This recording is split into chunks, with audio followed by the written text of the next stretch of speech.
Moin, servus, and welcome to the channel, guys. Yeah, today it's time to install some equipment on the bike, mainly for the off-road riding, of course. To be straight up front, I don't really know how it works with the whole advertising stuff and so on. So everything that I'm going to install today and that you will see, I bought with my own money, but I still labeled the video as advertisement because I don't know whether this is advertisement or not. Of course, nobody's going to sponsor such a small channel like mine, right?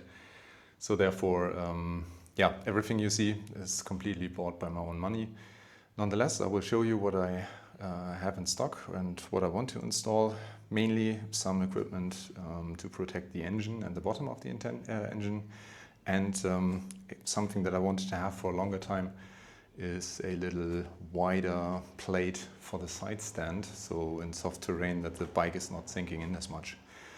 Yeah, I'll show you what I have available, and then let's see how well or how far we get with installing this stuff. So what you can see here is I do have the bash plate from SW-Motech, as well as a little extension for the front of the bike, of the engine mainly, and then this is from Touratech. These are some stiffeners, I would call them. Some additional bars to make the crash bars a bit more sturdy and rigid. And as said, the enlargement for the side stand, that we have a little larger profile there. We'll see. So the first thing I'm going to change are the positions of the Footpegs. I changed them recently in the lower position to maybe help a bit with riding comfort, but I can't say that it really changed much. I still have as much problems with my knees. I still have as much discomfort when sitting on the seat itself. So I can't really say for certain that it made any significant difference. Wow, 10 Newton meters really is nothing, right? Yeah, but I guess I will eventually have to change something about the seat anyway. Now it's time to remove the bash plate. I will start with that one. Yeah, first remove the original parts, and then we'll see how the new parts fit on.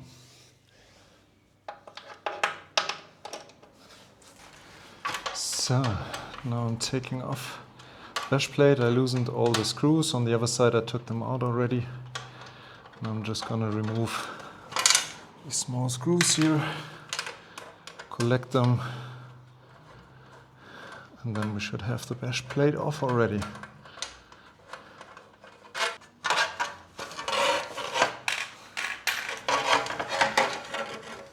And there we have it. That's it. Nothing special. Pretty thin actually. A lot of holes in it. But did a job so far. So now it's time to remove these holders down here first. There are some more in the back, and shortly before the cat some more. Pretty dirty down here, I have to say. Number one, number two. Number three is actually a little different because we need to get them tightened, loosened of course, right here at the, what is it, the support of the main stand, and then on the other side of the bike as well.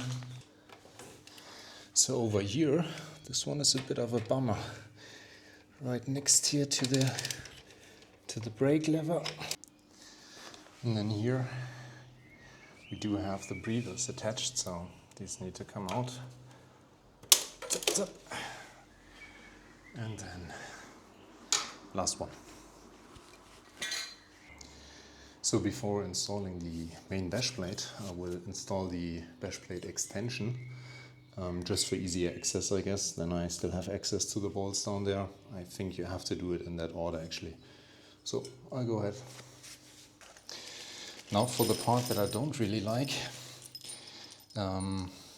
First of all, the screws which come from SW-Motech, they are inner hexagon bolts.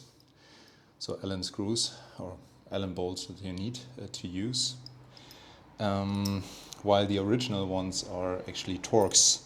And there is not really any other Allen bolt that I would need on the bike, so this is really the only one that I will install. Well, there are some more Allen bolts with the bash plate as well. Well, that's how it is, right? They are much longer than the original ones, so I will have to use them. Would have liked them to be Torx. Now for another part that I don't like too much, the torque given for these screws in the manual of SW-Motech just says OEM, but that's it, and I can't really find the OEM torque for these specific screws, since they are not given in the manual, in the original manual, in the owner manual. The only way how I could find something is actually on the Wunderlich side. There are some components that are bolted to this position as well. So there it says 6 Newton meters, but with a lubricating paste. That means, since I'm only using Loctite, that I don't really have a lubricating paste. And the other value I could find was 10 Newton meters on the Touratech side for standard whatever it is, M6 I think this is. Then it would be 10 Newton meters. So I'm just gonna go with 10 Newton meters.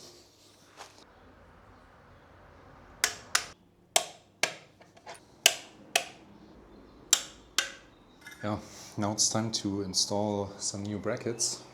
As you can see, the original ones, they're relatively thin. These are the ones of SW-Motech. Quite a lot stronger, I would say. Yeah, just look better. We'll see. So guys, I can tell you, getting this one on, especially behind here, and then you have to install a nut behind it. So behind this screw, to tighten the screw into it, it's not a lot of fun. So, time for the bash plate. Much sturdier compared to the original one, quite a bit thicker. 4 millimeters of aluminium apparently, so we'll see how it fits.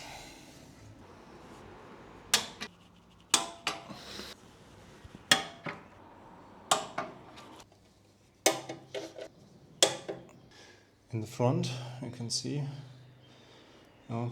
there's now this additional attachment there, plus this bash plate, and then the bash plate continues here, at least to a certain extent, underneath the catalyst as well. Yeah, not a full cover, of course, but better than the original at least. And here you can see there are these little breather pipes. They are being tightened just by a zip tie, and that's it. Yeah, these are the components that are there for the crash bars. So they basically go up here. You may have noticed that on most of the aftermarket crash bars you have this additional bar coming out here. Yeah, Touratech in this case, and also Wunderlich, they offer these additional crash bar pieces that you can attach right here to increase the stiffness of these crash bars. What I would also like to do eventually is exchange these. I like the ones of Wunderlich because they cover basically the whole cylinder. And as you can see, the originals, they are decent, but I managed to bend them already a bit. But they basically did their job right. They didn't damage the cylinder head, so that's fine. So on these you can't really do too much wrong. They are marked to which side they go, right or left. And they do have a little slot here, and it only fits in one way, so there's not much you can do wrong. And then the manual says that you should loosen the original crash bars first, which does make sense, I guess. To have a bit more play or a bit more clearance in the whole assembly. So the idea with this one is that you use the zip tie to tighten down this clamp so you can get the bar in, and then you tighten this screw up, which is having an additional lock nut here at the back side. And that's the whole magic basically, and a little bit of a protective film here on the crash bars on the original, not to scratch it too much, but that's pretty much it. And then all you need to do is retighten the crash bars with the right torque.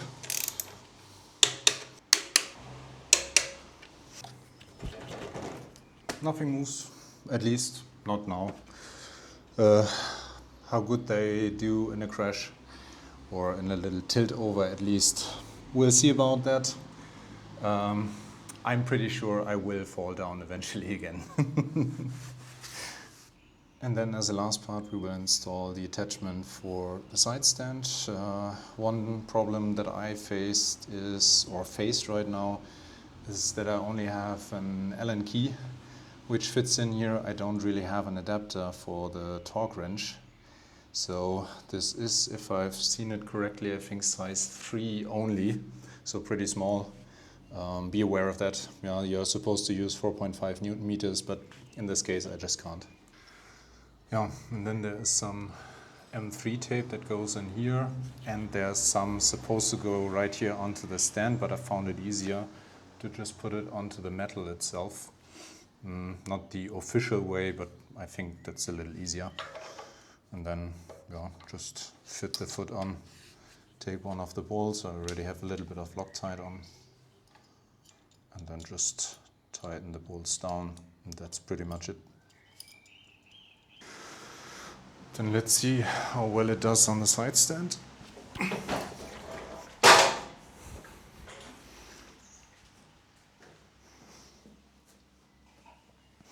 Yo, seems well, seems good. Alright guys, everything is installed. I'm interested in how well the stuff actually holds up when I will go for the next gravel/off-road tour. I hope I don't really have to test the strength of the equipment, but if I have to, hopefully it works as promised. Currently the weather isn't the greatest, so I have to wait a couple of days until I can actually test it off-road. Until then, see you in the next video and enjoy the rest of your day. Bye bye.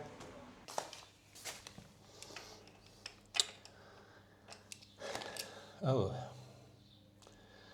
okay. The tire is in the way.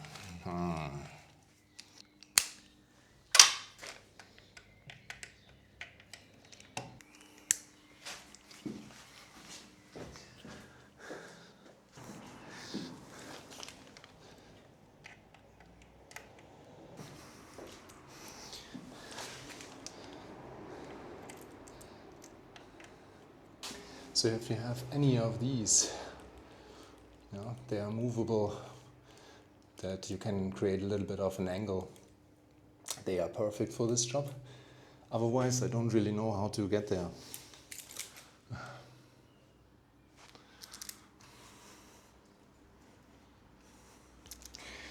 Sometimes I am stupid.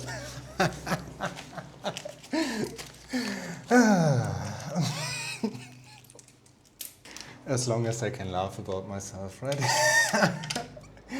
Oh God. That's why I got an engineer and I didn't stay at the level of a mechanic. I know my limits.